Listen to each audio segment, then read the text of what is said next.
నమస్తే, welcome to ప్రయాణికుడు. ఈరోజు మనం హరిద్వార్లోని అతి పవిత్రమైన మా చండీ దేవి ఆలయానికి వెళ్తున్నాం. శివాలిక్ పర్వత శ్రేణుల్లో నీల పర్వతంపై కొలువున్న ఈ ఆలయం ఆధ్యాత్మికంగానే కాదు, చారిత్రాత్మకంగా, పౌరాణికంగా కూడా అత్యంత విశిష్టమైనది. ఈ వీడియోలో చండీ దేవి ఆలయానికి ఎలా వెళ్ళాలి, అమ్మవారిని దర్శనం చేసుకునే ముందు ప్రొసీజర్ ఏంటి, అమ్మవారి కథ ఏంటి, ఇలా అనేక విషయాలు తెలుసుకుందాం. సో ఈరోజు హరిద్వార్ ఎక్స్ప్లోర్ చేద్దాం. Let's go. ఈ వీడియోని కంటిన్యూ చేసే ముందు ఒకసారి లైక్ చేయండి, ఛానల్ను సబ్స్క్రైబ్ చేయని వారు సబ్స్క్రైబ్ చేసుకుని నన్ను ఎంకరేజ్ చేయండి. నా పేరు కిషోర్, మీ ప్రయాణికుడు.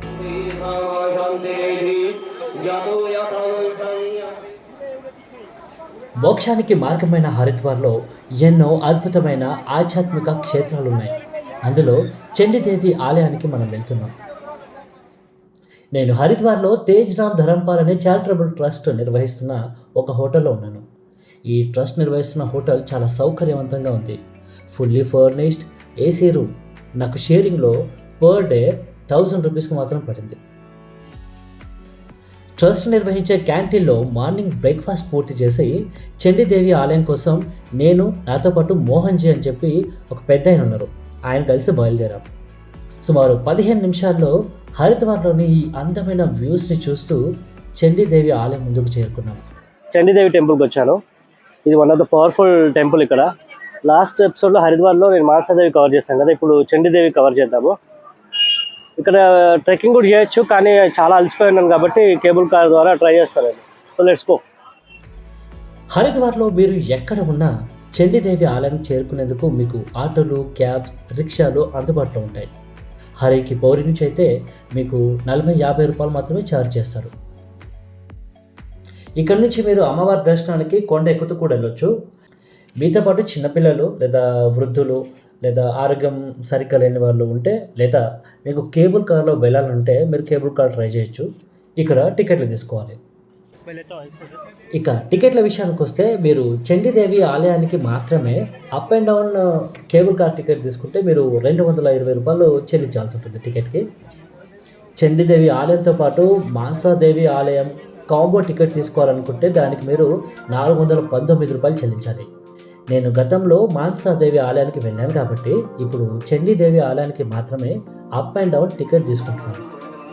ఇక్కడ టికెట్ తీసుకున్న తర్వాత డైరెక్ట్గా కేబుల్ కార్ దగ్గరికి వెళ్ళే అవకాశం లేదు. మీకు కనీసం 1 గంట వెయిట్ చేయమని చెప్తారు ఇక్కడ సిబ్బంది. మీ టికెట్ పైన ఒక టోకెన్ నెంబర్ ఉంటుంది. ఆ టోకెన్ నెంబర్ వచ్చే వరకు మీరు వెయిట్ చేయాల్సిందే. ఈ వెయిటింగ్ హాల్ ఉంటుంది కదా, ఇక్కడే మీకు అమ్మవారి ప్రసాదం కూడా దొరుకుతుంది. నేను తీసుకున్నాను. ఈ వెయిటింగ్ హాల్ దగ్గర షాపింగ్ చేయడానికి చాలా ఆప్షన్స్ ఉన్నాయి, చాలా స్టాల్స్ ఉన్నాయి. దాంతోపాటు మీకు ఏమైనా ఆకలేసి తినడానికి స్నాక్స్ కూడా ఉన్నాయి. పక్కన మీకు క్యాఫ్టేరియా కూడా ఉంది.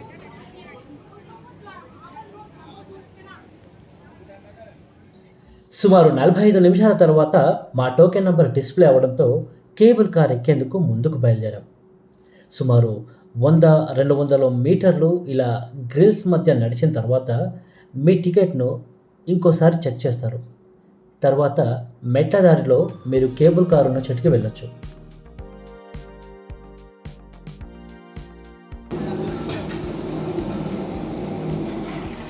ఈ కేబుల్ కారు ఉదయం 8 గంటల నుంచి సాయంత్రం 6 వరకు అందుబాటులో ఉంటుంది. కేబుల్ కార్ ఎన్నిసార్లు ఎక్కినా ఒక రకమైన భయం ఉంటుంది మనసులో. ఆ భయం ఏంటో మీరు ఊహించవచ్చు, నేను నా నోటితో చెప్పను. చుట్టూ పచ్చదనంతో నిండిపోయిన నీల్ పర్వతం పైకి వెళ్తుంటే ఇక్కడి ప్రకృతి రమణీయత చూసి మనసులో ఉన్న భయం తగ్గిపోయి కాస్త ప్రశాంతంగా అనిపించింది. చార్ధామ్ యాత్రలో ఒకటైన కేదార్నాథ్కు కూడా కేబుల్ కార్ ఏర్పాటు చేస్తున్నారట. త్వరలో ఈ ప్రాజెక్ట్ కూడా ప్రారంభమవనుంది. ఇది నిజంగా గుడ్ న్యూస్ కదా, చాలా శ్రమ తగ్గుతుంది. కేబుల్ కార్ దిగిన వెంటనే 100 మీటర్ల దూరంలోనే మీకు ఆలయం ఉంటుంది. ఇక్కడ కోతులు చాలా ఎక్కువగా ఉన్నాయి, సో కొంచెం జాగ్రత్తగా ఉండండి. వాటికి అరటిపండ్లు, కొబ్బరికాయలు పెట్టరాదని అధికారులు సూచిస్తారు. కేబుల్ కారులో వచ్చినా, కొండ ఎక్కువ వచ్చినా మీరు ఒక్క విషయం గుర్తుంచుకోండి. మీ ఇంటిని ఎంత పవిత్రంగా చూసుకుంటారో మీరు వెళ్ళే ప్రతి ప్రదేశానికి కూడా అంతే పవిత్రంగా చూసుకోండి. చెత్తను ఎక్కడంటే అక్కడ పడేయకండి. యాజ్ అ ట్రావెల్ బ్లాగర్‌గా చాలామందిని ఒక ప్రాంతానికి వెళ్ళేందుకు మోటివేట్ చేసి, ఇన్ఫర్మేషన్ ఇచ్చే నాలాంటి వ్లాగర్స్ ఒక బాధ్యతను తీసుకోవాలి. అదేంటంటే ఆహ్, చూసే వాళ్ళని డెస్టినేషన్‌కు గైడ్ చేయడంతో పాటు పరిశుభ్రత గురించి కూడా వారికి అవగాహన కల్పించాలి. ఐడియా కొంచెం ఇవ్వాలి. సో, ప్రతి ట్రావెల్ బ్లాగర్ ఈ బాధ్యతలు తీసుకోవాలని నేను కోరుకుంటున్నాను. ఆలయం లోపలికి వెళ్ళే ముందు మీకిలా స్టాల్స్ కనిపిస్తాయి. ఇక్కడ మీరు అమ్మవారికి నైవేద్యం పెట్టేందుకు ప్రసాదం తీసుకోవచ్చు. చాలామంది షాప్ వాళ్ళు మిమ్మల్ని వాళ్ళ షాపులో ప్రసాదం తీసుకోమని, ఫ్రీగా చెప్పులు అక్కడే ఉంచేయమని అంటారు. ఇలా దారి మధ్యలో వచ్చి అడగడం అనేది నేనెక్కడా చూడలేదు.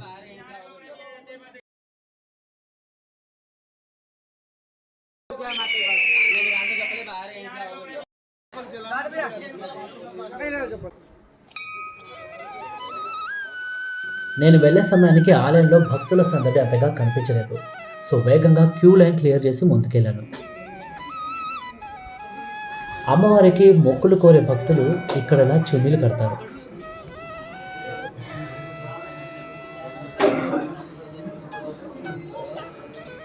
అమ్మవారి ఆలయం గర్భగుడిలో ఫోటోలు తీసేందుకు అనుమతి లేదు. సో, ఆలయ పరిసరాలను మాత్రమే మీకోసం వీడియో తీశాను.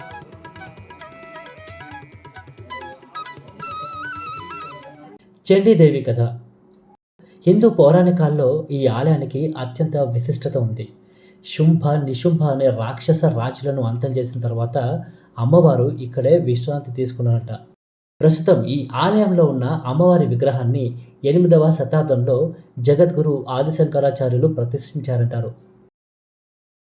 చండీదేవి అమ్మవారి ఆలయం బయటికి రాగానే మీకు అనేక ఆలయాలు కనిపిస్తాయి.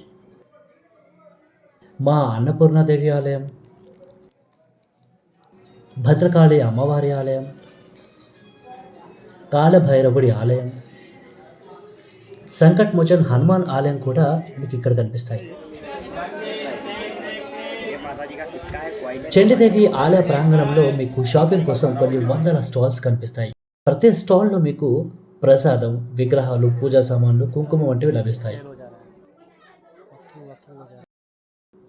ఇక్కడ నాకు కొండ ప్రాంతంలో లభించే ఇంగువ, శిలాజిత్ దొరికింది.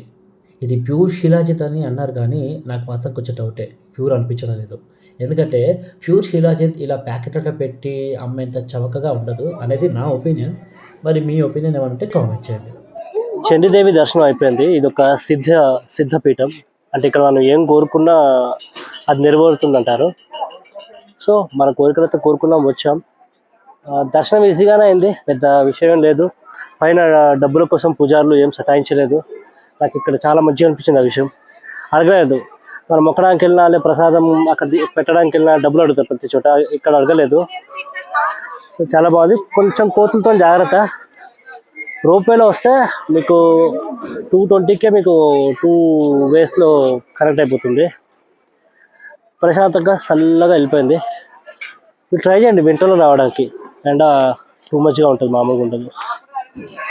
ఓకే, ఇక కింద దిగి నెక్స్ట్ ఇంకొక డెస్టినేషన్కి వెళ్దాం.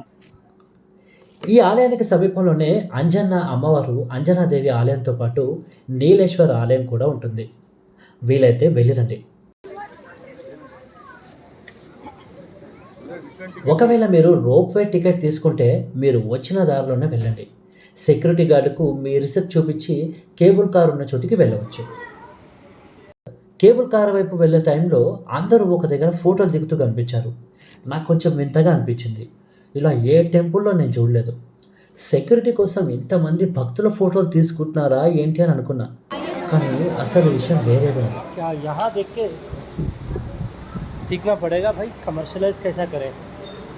ఇది పక్కా కమర్షియల్ ఫోటోగ్రఫీ స్టంట్. భక్తుల భయాన్ని ఇలా వాడుకుంటున్నారు. వచ్చేయండి వచ్చేయండి అని చెప్పి పిలిచి ఫోటోలు తీస్తున్నారు. ఎందుకు తీశారని అడిగితే మీరు కిందికి వెళ్ళాక మా వాళ్ళు ఫోటోలు చూపిస్తారు మీకు ల్యాప్టాప్లో లేదా డిస్ప్లేలో. ఎడిట్ చేసిన ఫోటోలు మీకు నచ్చితే క్యాష్ ఇచ్చి ప్రింట్ తీసుకోవచ్చు అన్నారు. నాకు అంత టైం లేదు. కానీ నాతో పాటు వచ్చిన మోహన్ గారు మాత్రం దిగడానికి, కిందికి వెళ్ళి చూడడానికి డబ్బులు తీసుకోరు కదా అని చెప్పి ఫ్రీగా ట్రై చేశారు. ఇక్కడికి వచ్చినప్పుడు మీరు గమనించాల్సిన విషయం ఏంటంటే కేబుల్ కార్కి మీరు ఒక్కసారి పే చేయొచ్చు. మీకు అప్ అండ్ డౌన్ రెండు వాళ్ళు ప్రొవైడ్ చేస్తారు. సో డబుల్ టైం తీసుకునే అవసరం లేదు. కోతులతో కొంచెం జాగ్రత్త అండ్ మనసు నిండా భక్తి పెట్టుకొని వెళ్ళండి, డైవర్ట్ అవ్వకండి. చాలా డైవర్షన్స్ దొరుకుతాయి ఇక్కడ. ఇక్కడ స్వీట్ పేడ అది బాగుంటుంది. సో మనం డిసెండ్ అవుతున్నాం కేబుల్ కార్. ఇది one of the best way. ఎండ ఉండడంతో నేను తీసుకున్నా, లేకపోతే పాదయాత్ర చేసేవాడిని. ఇంతకుముందు ఒక సీన్ జరిగిపోయింది ఇక్కడ. కేబుల్ కార్ మధ్యలో ఆగిపోయింది, గులాబ్ జామున్ తిన్నట్టు అయిపోయింది అది. 2 నిమిషాలు చచ్చిపోయినాం. అంటే టెన్షన్ ఉన్న హైట్ చూడండి, ఎంత హైట్ లో ఉన్నామో. ఇక్కడ కేబుల్ కార్ 2 నిమిషాలు అయిపోయింది, కమ్యూనికేషన్ ఏం లేదు. తర్వాత స్టార్ట్ చేసిండు. కేబుల్ కార్ లో చాలా రిస్క్లు ఉంటాయి బాబు. కేబుల్ కార్ దిగి ఎగ్జిట్ వైపు వెళ్తుంటే ఫుడ్ స్టాల్స్ కనిపించాయి. ఇక్కడే లంచ్ చేసి ఈ వీడియోను ఇక్కడే ముగించాలి అని ఆలోచిస్తూ దక్ష ప్రజాపతి ఆలయానికి బయలుదేరాం. ఈ వీడియో నచ్చితే లైక్ చేయండి, ఛానల్ని సబ్స్క్రైబ్ చేయడం మర్చిపోకండి. అప్పుడే ఇలాంటి మరిన్ని వీడియోలు మీ ముందు తీసుకొచ్చే అవకాశం నాకు లభిస్తుంది.